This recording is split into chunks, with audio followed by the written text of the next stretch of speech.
like that in those other apocalyptic. Yeah.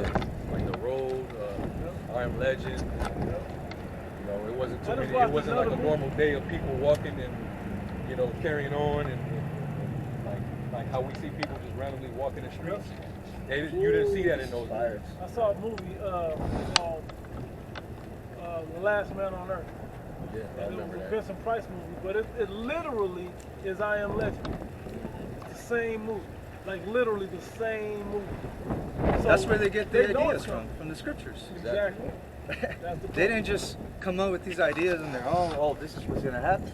Great idea for a movie. You know, right? No, they were created to, and put the inspiration in them by Yahweh Shai to actually go in and see that in the scriptures and then put it in the movie. That's what makes these movies so good, because people feel that connection to it. Like almost like a spiritual connection to these movies. And the thing about the movies is, that's different from reality, is these movies at the end, it gives you some sense of optimism. Yep. In reality, it ain't gonna be no. It's gonna be optimistic for the elect. But for the rest of you people, and woe unto you that is out the day of the Lord. And they'll censor you. They censor the actual true violence that's gonna be carried out. Yeah, they can't even show it on film, especially in the '60s, let alone in I Am Legend. Yeah, I'll read it. Let me say that movie, Civil War, that was underwhelming. Yeah, bro. Yeah.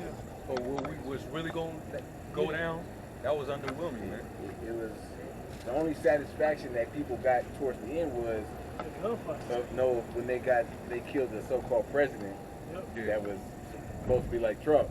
You know, that people may have felt some satisfaction or optimism, but the lead up to that. It wasn't. That was just a glimpse. Yeah. Sound effects. Yeah, it was just a glimpse of the actual Jacob's trouble. I'll read it. It says, only 10 will be left out of a whole city, and in the countryside, only 2 who have hidden in the forest or in caves. It says, when an olive grove is harvested, 3 or 4 olives may be left on each tree. When grapes in a vineyard are picked, a few bunches may be left even by those who look carefully. It says, that is how it will be in those days. 3 or 4 will be missed by the soldiers who search through the houses to kill everyone. Yeah. Soldiers searching houses. Yeah. How many movies we seen that in? Soldiers coming in your apartment complex and searching door to door. Yeah. Boom, boom, boom, shoot. Yeah. They killing everybody. They killing. In reality, in the movie, they're gonna show you they're killing babies. Yeah. They're killing old folks and anything in between. Right. They should be us madmen, sparing none.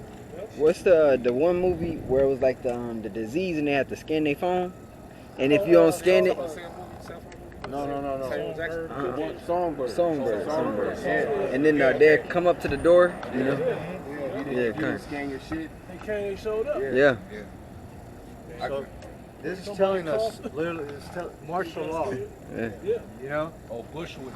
Ooh, that was good. That was only in that little section of Brooklyn.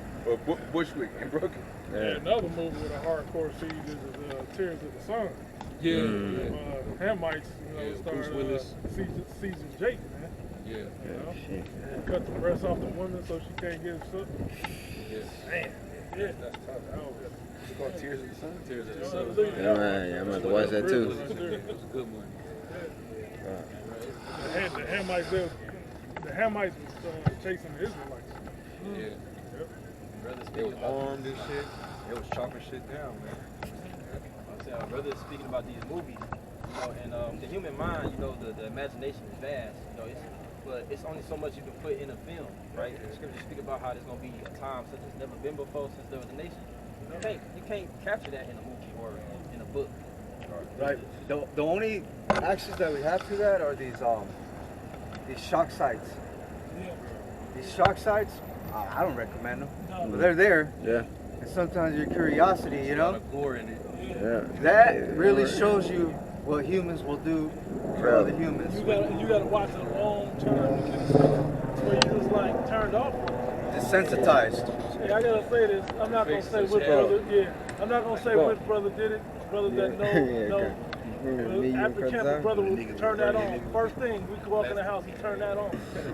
We really got to a point, like after like a couple months, like, bro, put some music on, guys, please. Please, bro. Jay just got tired of seeing me. Yeah, bro, I'm hungry, bro. Look at that shit. I got to read back, brother. You know, we talking about we prophesy, but we don't actually know. 1 Corinthians 13:9. For we know in part and we prophesy in part. We tell you what the event that's going to take place, but we can't always give you every little detail. And it's important we don't, because what was who we talking about earlier, all the false prophets, they be on the details, and so, you know, that the details. The details that we do know are the major details. Right. We know something's going to be implanted in you. Right. We know when that MOTB comes, that's when that has to come in order for other prophecies to follow suit. You know? So we know those, the major prophecies, we know that World War III is going to take place. But we understand that, hey, the MOTB got to come first. And in order to get to the MOTB, we have to go cashless. We know that there's going to be a climax at some point. Right. And during the trial, the tribulation. As the scriptures speak, was that we always get it in 2nd Ezra 16. It talks about the plagues coming upon us and it being like a woman whose contractions in the 9th month. It's early in the chapter. Yeah. Like 37, 16, oh, yeah, that's 37. Yeah. So there's going to be a climax where shit is going to be like devastating, man. I have the G&T version, but I can get the other one. Yeah, either way. 2nd Ezra 16 and it was like 37, right? Yeah. Okay, yeah. Like I was joking with brothers earlier, right? I was like, what could we say to, like, what would determine, like, what visual right now to determine if we're in Jacob's trouble or not? And we saw some little chick. She had on some little ass shorts. She got her little, had her yits out. Little bitty shirt on with her, you know, got her little things out. She had her chata cannons out, bro. Yeah. And I was like, when no woman is walking around like that, that's how you're gonna know. Yeah. That's how you're gonna know. They gonna try to cover that. Because these women gonna be, they're gonna be food out here, man. During that time. Yeah. That's a perfect example, because even now, in the midst of different calamity events that be happening, you know, these women, they'll twerk on police cars. They'll, in the midst of danger, they'll still be proud. They'll still be out there. There's nothing serious or devastating enough for them. Yeah. So if they still are able to walk around in their pride, that means not enough has happened. Right. You know? They don't foresee that they're in the worst position of anybody on the earth. They're at ease. They're too much ease. Because here's the thing, men will, I did a video on it earlier this week, but men love their children still. They don't mean they love the baby mama though, or their wife, you know? So, and men won't care. Men will look at it and be so dangerous. I'm not risking my life for this little ass kid, let alone for this ungrateful ass woman. You know? So that mentality is just gonna be a norm. That these women, once they realize how dangerous it is, and there's not a man around, and they hear that there might be food, but they scared to go, who they gonna get to go? What they gonna be willing to do? The whole mode of humility is gonna change from all this pride is gonna be wiped away. Some of these women are starting to see certain shit already. Like it was a video that a brother posted. This so-called black woman. She was basically sending a warning to all the other women to be careful, because her and her daughter was being stalked at the store. I think it was a Walmart. Yeah, it was a Walmart. Stalking a Walmart the whole time. She said it was groups of people following in groups, different cars and all that, and following them around. Yep. They was about to get got, bro. Trafficked. So she had to go and talk to security to let them know what was going on and throw them off. Okay. And then she said she got escorted to the car. To Five Below. Right, and she noticed she saw some other little girls. She says 2 little girls in there. 2 little girls up in there, man. So she had to go over there and actually you know, let them know what was going on and to follow her. Yeah. And she said, she mentioned that she had a gun on her, and that kind of threw them off, like she armed. You think I got my pistol on me? Yeah. But you got, like the brother, that example, those women were at least being circumspect. Yep. A lot of these proud ass women out here, they ain't thinking about it. They ain't thinking like that. They just, go ahead. No, I was just going to add to what you said. The mother of the girls that was in the store. Yeah, they were still in the car. That was in the vehicle, They let their little girls go up there, though. Right, that's crazy.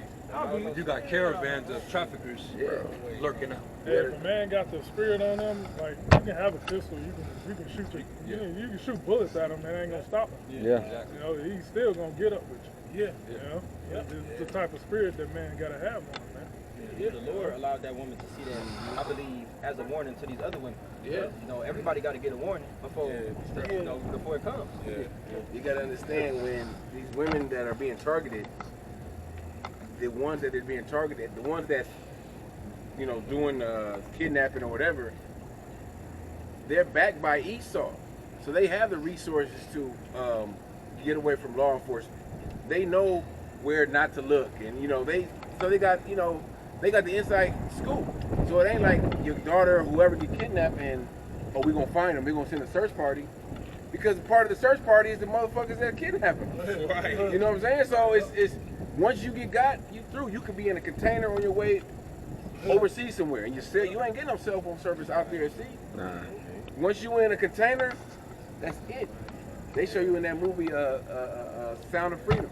Yeah, I think Man, that shit was heavy. Slumdog Millionaire. That's I think man. that was one too. And that's just a small case of what goes on every Yeah, day. And this is in children in Central and South America. Okay. So how much more the kids here? Remember that back in, it was like a few years ago, all the women went missing in the DC area? Yeah, kind of. Jake women. Ain't nobody give a shit. Yeah. They, I sent that video on the chat about that woman. She was in the military and she got the chip. Yeah, I saw that when she said we're gonna get our children. Yeah, oh yeah. Right. He ain't good. With that shit. But that's gonna events like that is gonna encourage women to get that chip. Women and weak ass parents to get that for their children. But yeah, like you said, events like that. Oh, we gotta do something to keep track. So if you can, second age of 16, start like around 33. Yeah. And then just read down. This is second Ezra 16.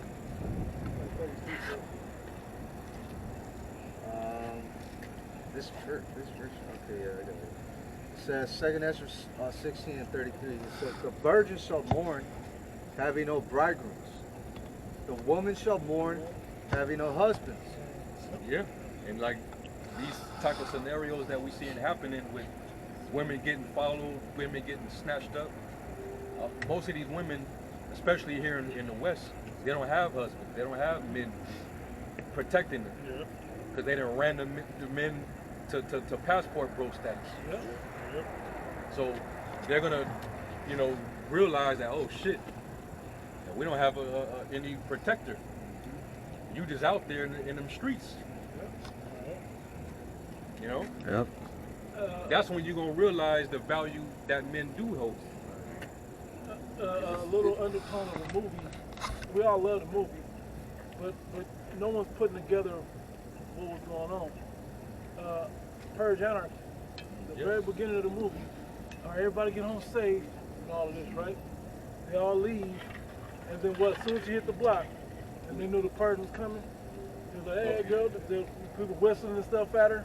You know, different. You can hear men whistling basically. Yeah, the sun's going down. Then when she got to the building, the guy was there. That was your man right there. Hector. His name Hector in every movie. Right. That was him. That was your man right there. Yeah. You know. But eventually, what? It took a man to save him. All the time. Every time. And then, because guess who was coming to get him? Men. When it really go down, y'all ain't gonna be like Black Widow and Captain Marvel and shit. Even in that film Bushwick. Yep. Mm-hmm. When it was in a Her line man of got fire, killed immediately, bro. Put her out there, bro. She just went out there and boom, she was gone. Well, but before that, well, right But he was protecting it. They was following him, and he was actually. They was safe when they was with the dude. He got smoked. But then he got smoked, and then They snatched her up. the old girl just got took. It's like it